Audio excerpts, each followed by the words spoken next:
Now, finally, after some adventuring, exploring, I've made my way all the way to the Yale Panning Reserve. I like this place. It's looking pretty neat. I'm not gonna lie, I've already done a little bit of work, so I can tell right now there is gold here, and a decent amount, quite a few flakes in one pan. So it depends where you're going.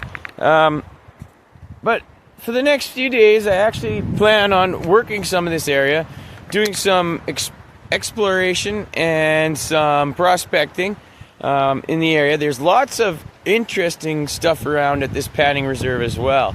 So throughout the couple episodes this is going to become, I'm going to show you some of the interesting things. We're going to work in some of them. We're going to do quite a bit of work here, I think, exploration and prospecting wise. I mean, it's one thing to take a pan and show people a pan. It's another thing to actually do deep dives, dig some holes, dig some trenches, and actually look for them pickers. You're gonna have to kind of excuse the wind. It's a little bit windy this afternoon, but I'm gonna show you one of the first things I do when I end up at any site to explore or prospect. So everybody knows you go around, you take some test pans, right? That's fine. So what do you do once you find a spot where you're like, hey, this test pan is showing pretty decent colors? Well, the next thing I like to do to determine how the river is flowing and how it's laying down these streaks of gold and whatnot, where it's lying, is I like to build a trench. I know, call me old school, but I like to understand very deeply exactly how the ground is working. And in particular, at this panning reserve, there's been many people working this area. So there's holes in pretty much everywhere you're looking, for the most part. So at that point, how does just taking a single pan here and a single pan and over there actually really help a person figure out where's the gold and how is the gold laying down? It's pretty difficult. So if you dig here and you hit a hole, you get no flakes, but you dig a foot over and there's no hole and you get a pan full of 100 flakes. So a trench has its advantages over just a pan. So the very next thing I like to do after I take a couple pans and find a good spot is make a trench. Let me show you. Okay, people are gonna look at me and they're gonna be like, what the heck is he doing? Have a look. So this trench here, I'm not gonna lie, it took me more than a single working day to dig this trench. But what you can learn from the trench is so much more important than a couple hours of work, right? So let's explore this trench a little bit. Okay, I'm gonna take you to the front here. Now I started over on the edge of the water here, and I've taken a couple pans, but honestly my pans weren't as good as my pan was here. And I took a couple more pans down the way and on the beach and whatnot, but I determined that this was a good spot to kind of start digging. So I started digging here, and got all that gold into the snuffer and whatnot. And you start thinking, okay, where's next? So I start bringing my trench up the bank, away from the water's edge, towards the upper bank actually. And what I'm doing when I'm doing this is I'm looking at the sides here. What is this material made of? Is this been dug before? So in fact, several spots in this trench I've ran into holes already that were filled in, right? You could tell because the cobblestones are not stacked naturally. They're dumped into the piles. A lot of times there's some holes in between the stones where there's no dirt and whatnot. So you could tell at that point that is a hole, which was one here. There was a hole here. It was all filled with sand, and coincidentally there was still gold in it. flood gold, right? So as we move up, you can start seeing. Now, at this point, the cobblestones along the beach actually start increasing in size. And now, these ones in particular are really nice to see because they're actually naturally laid down in there. So you can see how they're flat-wise, and they kind of all stack up like that. As in, that's probably not been digged too much before, if ever. So, there's so much to learn, and then here. And now, again, the trench goes from these large gravels and starts kicking back into some smaller gravels. And then eventually starts going back into some larger gravels again. So you see, we're finding channels at which point there may or may not have been gold flowing, and may or may not have been deposited. But I'll tell you right now, there's gold deposited the whole way. Now, what I'm actually doing with this trench is trying to find the spot where the concentration of those flakes is at its highest. And my guess, from what I've been working on so far, is that the concentration point is farther up towards the bank still. What I have learned, other than the geology behind the rocks and the layering system of the cobblestones, is that the density or the concentration of gold increases as I've been going up the bank.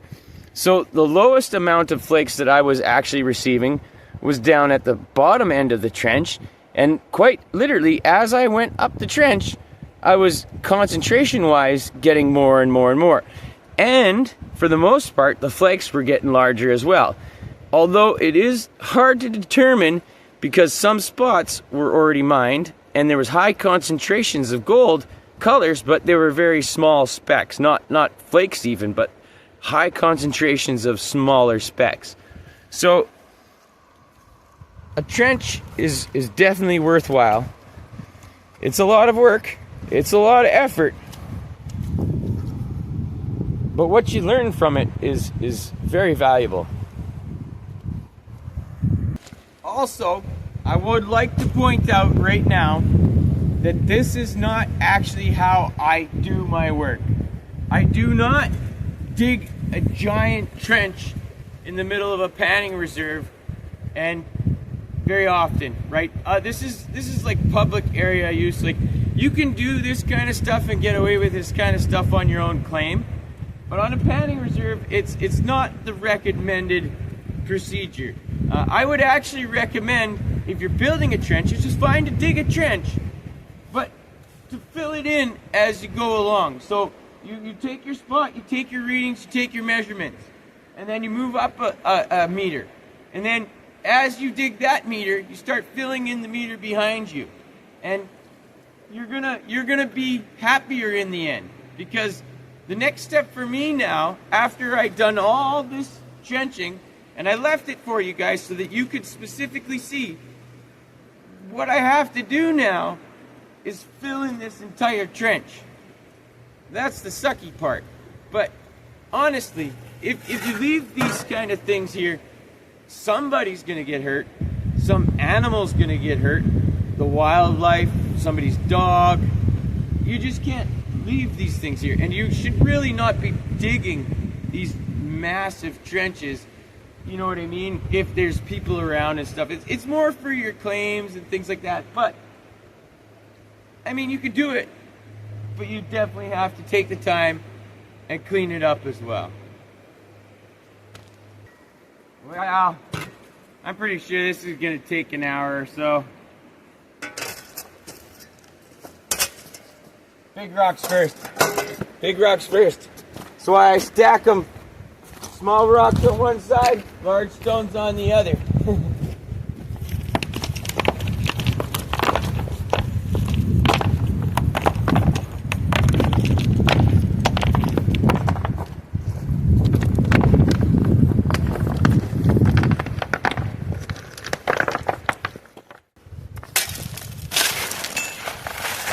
And I like to put the smaller rocks on top, and if I can. The larger stones tend to go back into the hole pretty easy. So the smaller stones, I don't like to move them too far, so I can usually just drag them back on top of the larger stones.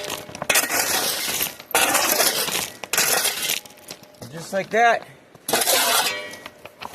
Just like that. Okay. Step 2 done. There we go. I filled in the hole. It was a lot of work. It was a lot of effort. Still well worth the effort. I got to collect all the gold throughout the trench, so it's not like I wasn't mining gold. It's like doing 2 jobs at once. Okay, now let me explain this a little bit better. So from this point here, this is the least amount of concentration of gold. Well, actually over there is, but from this rock onward in my trench, this is the least amount of concentrated gold. The gold got more concentrated and larger flakes in this area here, which you see. Okay.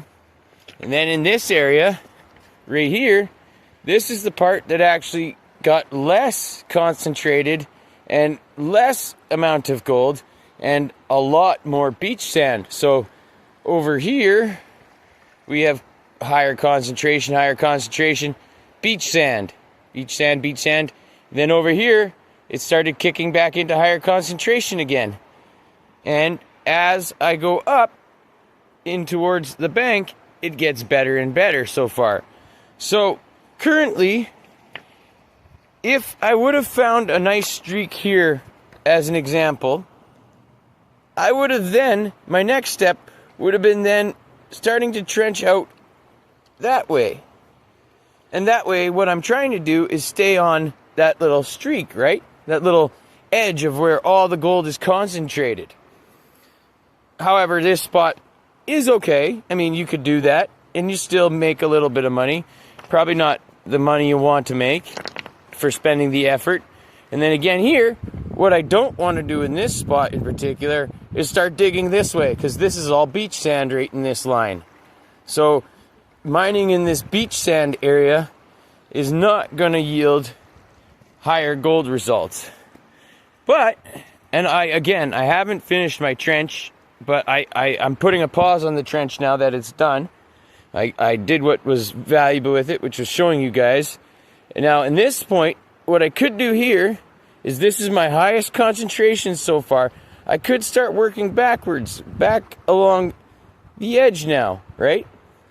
However, the next step for me is, knowing that it kept increasing as I go towards the bank here, is I actually want to jump. I want to skip this little section here for the time being. And I'm just going to jump up into this little section up here, where you see all those larger cobblestones and whatnot.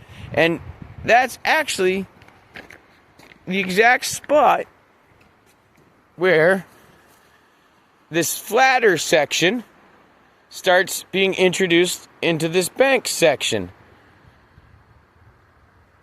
So instead of continuing this trench, because sure, I already know there's a good concentration here, worth mining for sure, but right now I'm not really chasing just that. I want to chase the highest concentration value. And even better, I want to find a picker.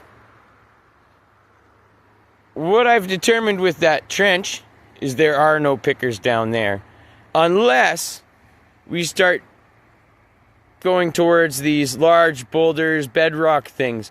But right now they're still in the water. So in another month and a half, the water's going to be dropped way down back here. But for now, we're just going to have to work on the more upper, higher benches for now. And try and get the largest concentration value we can.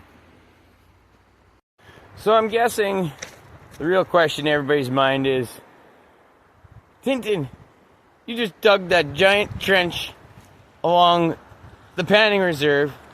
How much freaking gold did you get? Well, I don't even think I got a gram, guys. I don't think I got maybe I got 0.5 of a gram. Maybe 0.3. So, yeah, that little stretch is hardly worth trying to make money on. Plenty good enough for recreational panning, though. That's for sure. So there's a couple of reasons why I decided to break this Yale Town Panning Reserve into several parts. One, and the first one, is that there's actually a festival on the weekend south in Hope, and I'm actually planning on going down there and hanging out for the weekend. So there's that. So I wanted to cut it into chunks because of that. But there's just so many interesting things at this Yale Panning Reserve, like these large bedrock-looking boulder chunk thingies, and this bench system up here that's completely filled with these large boulders, almost all the way up to the very top of that bank. So interesting, right? I also heard in a month or so, maybe a month and a half, that this river is going to drop so low that it's going to go like way back in there. It's going to go like 100, I don't know. It's going to drop a lot, and there's going to be a lot more cobble to be playing with after. And people keep saying it gets better as the water goes down. So that's interesting. Not that I'll be able to do that now, but that might become a later version as well, or a later episode as well. So yeah, there's so many interesting things. And it's all in this one little location that there's just way too much to jam into a smaller episode. It would have been like a 2-hour episode, or 3. So I'm gonna take a little bit of advice and keep going with a little bit shorter videos than an hour. Yeah, I hope you enjoyed that one. It was nice and short. Monday or so, maybe Monday, Tuesday, we'll be back here working again. And I think we're gonna, next step, I think we're gonna start digging on towards that bank there and see if we can get some larger gold samples or something out of there. All right. Take care. Have a good weekend.